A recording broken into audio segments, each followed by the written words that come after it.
The National Catholic Bioethics Center is sounding the alarm about a proposed redefinition of brain death put forward by the Uniform Law Commission.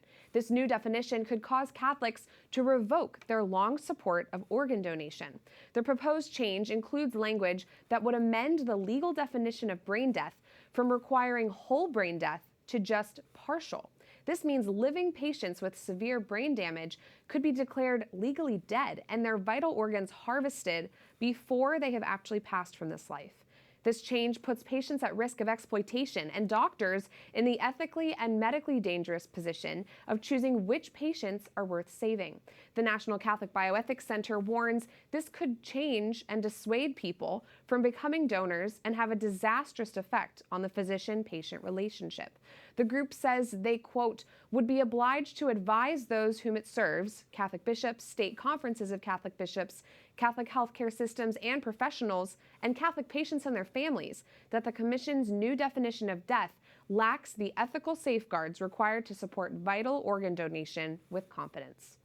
Joining us to explain this change is Dr. Joseph Meaney. He's the president of the National Catholic Bioethics Center. Dr. Meaney, thanks for joining us. Could you start by explaining the implications of adopting this new definition of brain death, what it could mean?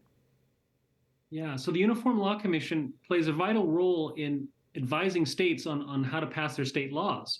And up until now, this irreversible cessation of all brain activity as one of the definitions of death has been generally accepted. I mean, there have been problems in terms of like how rigidly are the standards employed.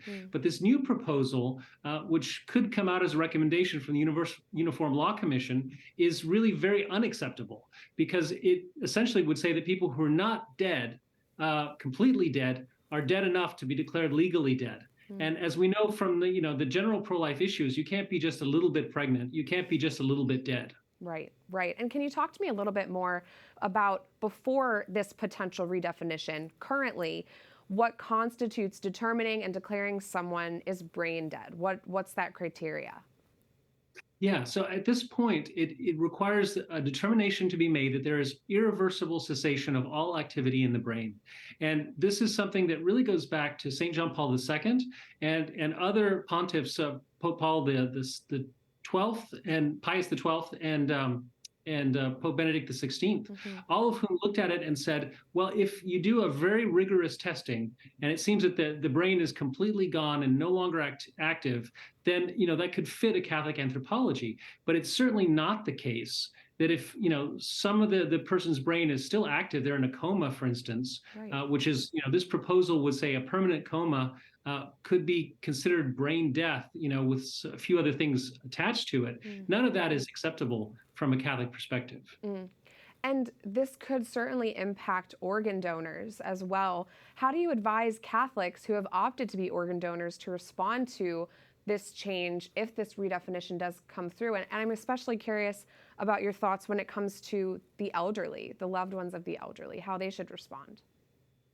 Yeah, no, it's true that if this recommendation goes forward and then the UDDA, the Uniform Determination of Death Act in different states, is amended, that would completely change the picture in terms of the ethical acceptability of being an organ donor from a Catholic perspective. So, it would be kind of a longer term action, but something that we should be very aware of because it could really transform the picture. I mean, right now, the church is very much in favor of organ donation and, can see it as a loving act, but it has to be done in an ethical way. The dead donor rule has to be respected and it has to be a free gift.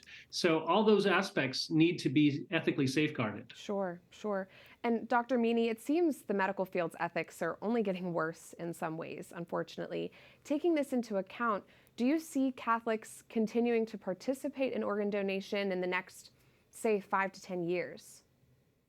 I think that really depends on how the situation is safeguarded. Making sure that all the ethics are in place, because of course it's a wonderful thing to do, is to give a gift of life through your organs, but it has to be done well. And so if there's less and less confidence that individuals will be properly diagnosed as dead before their vital organs are taken, that will completely change the picture. And I think it's very important to look at this as really an issue of trust. And unfortunately, with modern healthcare, there are all these different aspects that are going into it from an ethical perspective. They're not in conformity with Catholic teaching and Catholic principles, even just plain Hippocratic principles. Right, and we want Catholics to be able to trust their medical experts and physicians, so this is concerning. Dr. Meaney, talk to me about the likelihood of this redefinition actually happening. Is there anything that can be done to stop it? Yeah, so we are actually very, very hopeful that the recommendation will not go through, because actually each state governor appoints commissioners to this Uniform Law Commission. And of course, there are many more conservative states than liberal ones. And so they can actually make an impact. And a lot of them have been alerted to this problem and brought it up. And if something is very controversial, the Uniform Law Commission generally backs away, because they would like to see their proposals adopted by all 50 states, as the UDDA was, the Uniform Determination of Death Act was. And so actually just pointing it out and making sure that people realize that this is unacceptable to large groups of people could actually kill the proposal. That's that's insightful. Thank you for explaining that. Before I let you go, what implications does this have when it comes to euthanasia and physician-assisted suicide, which we know are on the rise in some places?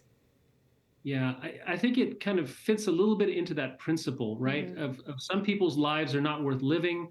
Some people are, dead enough to be declared dead.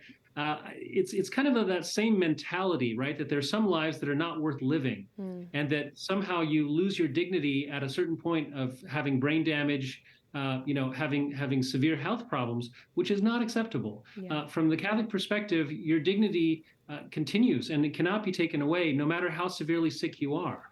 And so I think that kind of plays a little bit in that same stream of thought, right? That there are some lives that are not worth living, some individuals who are not really persons because, they have severe brain damage or some other injury. Makes sense. Well, thank you for all that you're doing to raise awareness about this. We'll continue to keep track of it. Dr. Joseph Meaney, president of the National Catholic Bioethics Center, thanks for joining us. Thank you.